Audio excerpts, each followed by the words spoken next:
So, ayan na nga mga pre, ano, grabe itong nangyayari ngayon mga pre kasi may mga pasaway talaga na mga ralyesta. Sa totoo lang, may mga pasaway po talaga, no. Alam nyo, nagkakagulo po ngayon doon sa Kamaynilaan kasi may mga ano na po, nambabato ng bato talaga, no. Okay sana kung kamatis lang yung ibabato mo, pero ang ginagawa po nila kamatis, no. At meron pang nakita doon na talagang mga DDS nakihalo na po. Grabe. So, alam nyo, si Speaker Martin Romualdez po, ano po yan, kumbaga hindi po siya agresibo katulad ng mga DDS. Siya ay tahimik na tao lang at ayaw niya ng mga gulo. Okay? Pero kasi may mga supporter talaga na nakikipag-isa doon sa mga DDS. Nakakadismaya lang itong mga sumusuporta po kay Speaker Martin Romualdez kasi sumasali po sila sa batuhan. Yung mga ating kapulisan, binabato po. Kaya ang tanong ko sa inyo, supporter ba talaga kayo? Or sumusuporta ba talaga kayo? Kay PBBM, kay Speaker Martin Romualdez? Bakit ganun? Bakit nagugulo kayo dyan? Imbis kayo yung magpapatupad ng kapayapaan, abay, sila pa po yung nanggugulo. Diba? So anyway, yan yung ating pag-uusapan ngayon mga pre, no? Kasi nakakadismaya lang, no, na noon hindi naman kayo ganyan, pero biglang nananakit na po ng kapulisan. At may nabalitaan pa po tayo na yung Inmax, okay? Ng isang pulis sinunog. O, eto na. Tayo po ay katotohanan lang, ano? O, doon lang po tayo kakampi. Pero syempre, pulis yun eh. Hindi naman politiko yung pulis. Bakit yung property ng pulis susunugin nyo? Ayun ang tanong. Diba? Bakit yung susunugin yung property ng pulis? Pulis yun. Diba? Pulis po yun. Trabaho niyang protektahan, okay, ang gobyerno. Normal po yun. Wala pong nagsasabi na bawal. Wala po sa batas na nagsasabi na bawal yun, di ba? Normal po na po protektahan po ng pulis ang ating gobyerno. Kung may rally, nandyan sila. Normal yun, di ba? Kung nagra-rally kayo, sana, yung mapayapa lang. O nagsunog pa kayo ng truck. Ano ba yun? Yung basta malaking truck, sinunog nyo, patuwan-tuwa kayo. Ang tanong, ano ba yun? Sa gobyerno ba yun? Bakit nyo sinunog? Diba? Pinapakita nyo lang ng mga kupal talaga kayo. Tandaan ninyo, kapag ginaya nyo yung ibang bansa, okay, ito tagaan nyo sa utak nyo, mga bobo kayo. Nakakadismaya lang eh. Ang supporter po ni Speaker Martin Romualdez, hindi naman po lahat. Meron pang ilan doon na nakikipag-isa sa mga DDS. Nakikipag-isa. Nanggugulo ng babato.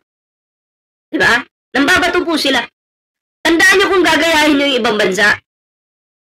Ang mangyayari, gusto nyo mawala yung gobyerno. Sige, mawawala po yung gobyerno. Walang problema. Ngayon, pag nawala yung gobyerno, sasakupin tayo ng China. Kasi wala nang namumuno dito eh. Madali po tayo masakop ng China. Okay? Klaro? Pag nasakop tayo ng China, ano mangyayari? Syempre, magulo na yung Pilipinas. Yung mga namumuhunan po sa ating bansa, aalis na po yan. Diba? Aalis po. Lalayas po ng Pilipinas. Kasi tatangina ka, negosyante ka eh. Diba? Magtsatsaga ka ba sa magulong bansa? Hindi na. Pag lumayas yung mga yan, nasakop tayo ng China, ang mangyayari dyan, tataas po ang bilihin. Okay, lahat po ng bilihin sa Pilipinas tataas kasi wala pong gobyerno. Okay? Yun naman siguro yung gusto nyo, yung sakupin tayo ng China, di ba? Yung maging alipin tayo. Tama ba? O, sino matutuwa niyan? Kayo, mga DDS, mga makadutae. Pero maghihirap kayo, tandaan nyo yan. Magiging alipin kayo. Kami, okay lang kami. Wala naman kami dyan sa city. Okay lang kami. Diba? Nakakadismaya. Nakikipag-isa po itong mga sumusuporta po kay Speaker Martin Romualdez. Alam nyo, hindi matutuwa si Speaker dyan sa pinaggagawa nyo. Hindi po talaga matutuwa. Hindi ko maintindihan kung anong ipinaglalaban nyo. Diba? Hindi ko maintindihan. Kung gusto nyo talaga ng matigil yung korupsyon, dapat sinugod nyo na lang yung bahay ni Diskaya, kunin nyo yung mga gamit eh. Kaya doon pa siguro maintindihan ko kayo kasi yun talaga confirmed na magnanakaw talaga. Diba? Kumpirmado talaga yun. At may ebidensya naman. Pero yung ginagawa nyo ngayon talagang nakakadismaya at nakakasuka talaga kayo. Oh. Bakit kayo nagtatakip ng muka? Ang sabi nga nung ibang influencers, pupunta tayo doon, magtakip tayo ng mukha, pero kapayapaan lang, hindi tayo magugulo. Nahaluan po ng mga engkanto. Eto pa. Di umano, si Chavit Singson, kaya kasi ito narinig ko lang sa isang vlogger. Okay, kasi alam niyo naman, aktibo tayo sa YouTube. Okay, sa isang vlogger, sabi nung isang vlogger, si Chavit Singson, magpapadala pa dito ng 10 bus, maya-maya nandito na. So, sa 10 bus na yon, ibig sabihin, may mga rallyista, okay? Na posibleng manggulo. Okay? Ang tanong ko dito, sa 10 bus na yon, maraming laman yun. Siyempre, sabi nga nila, 40,000 daw silang lahat. Oo. So, ang tanong dito, sila po ba ay mga bayad? Bayad po ba sila o hindi? Ako'y nagtatanong lang naman. Kasi alam naman po natin, si Chavit Singson, galit na galit kay House Speaker Martin Romualdez, lalong-lalo na kay PBBM. Diba? Oo. At tandaan po natin, ma-influensyang tao po yan, si Chavit Singson. Diba? So, ayon doon sa isang vlogger, may 10 bus daw na ipapadala. Or bus, iwan ko kung bus ni Chavit yon o renta. Basta sabi, bus ni Chavit daw eh. 10 bus. So, darating. So, anong purpose nun? Magugulo ba? O magrarally lang para sa kapayapaan? Pero kasi nangyayari ngayon, gulo-gulo eh. Yan po ang gusto ng mga DDS na magkagulo-gulo. Tayo. Okay?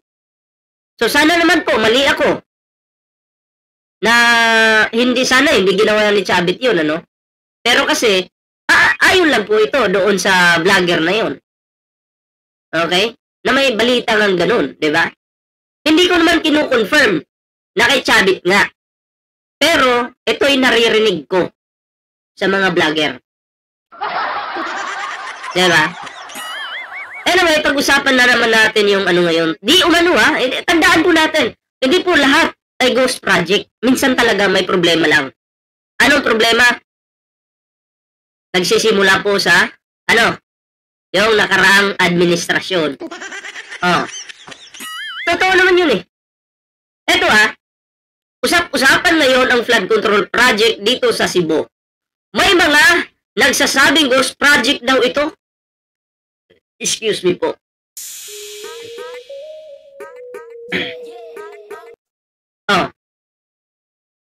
At sino ang nangunguna sa pagpapakalat ng paratang na ito?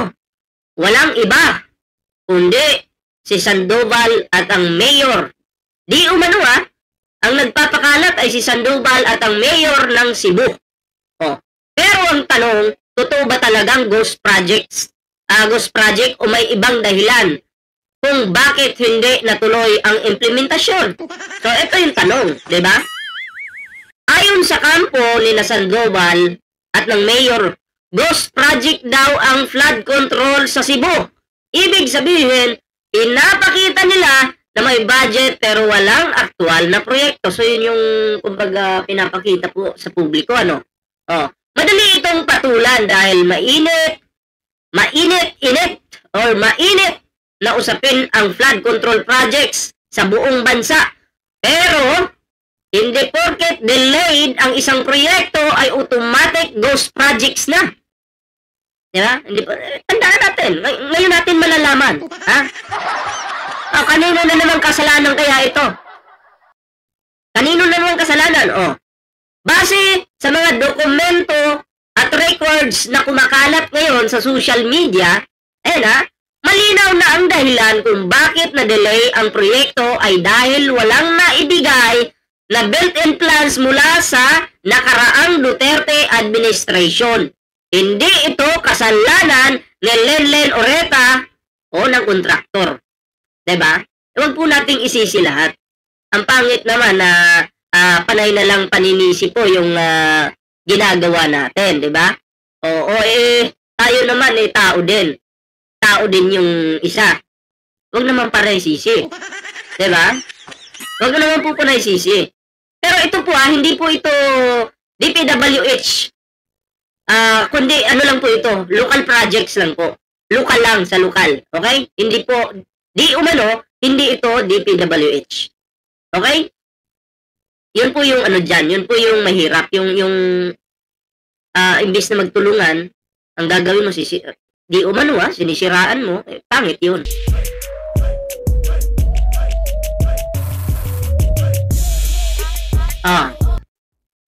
Ano ba ang ibig sabihin ng built-in plans?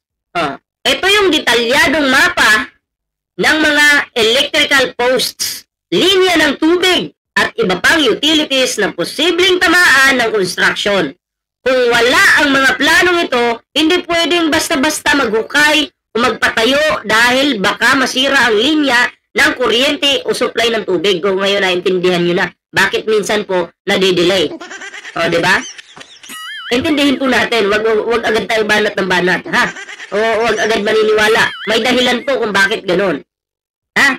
Ito po yung local projects lang po ito. Okay? So malinaw ang delay ay dahil sa kakulangan ng turnover ng datos mula sa nakarang administrasyon or Duterte administration. Diba? Hindi dahil ghost project siya. Kung tutuusin, malinaw na alam ni Sandoval at ng mayor na may ganitong problema sa planning at turnover. Pero bakit nila pinapalabas na ghost project ito? Ito yung tanong. May sarili bang interest? Oo, gusto lang manira. Ako'y nagtatanong lang, di ba? Simple lang. Simple lang ha. Para i-distract, ito yung opinion ko. Para i-distract ang publiko at gawing issue si Lenlen Oreta, samantalang hindi naman siya ang may kasalanan. Totoo naman yun. Ito ang klase ng politika na hindi nakakatulong. Imbes na maghanap ng solusyon at ituloy ang proyekto, inuuna ang pagpapakalat di umano ng mga maling paratang para siraan ang isang tao. Diba? Ang sakit nun yung sisiraan ka. Masakit po yun. Dapat tayong maging mapanuri. Hindi lahat ng isyong pinapakalat ay totoo. Okay? Lalo na sa mundo ng politika. Sa kaso ng flood control project sa Cebu, malinaw na hindi ito ghost project. Ang problema ay nasa kakulangan ng turnover ng plano mula sa nakaraang administrasyon. Duterte administration. Duterte po, ha?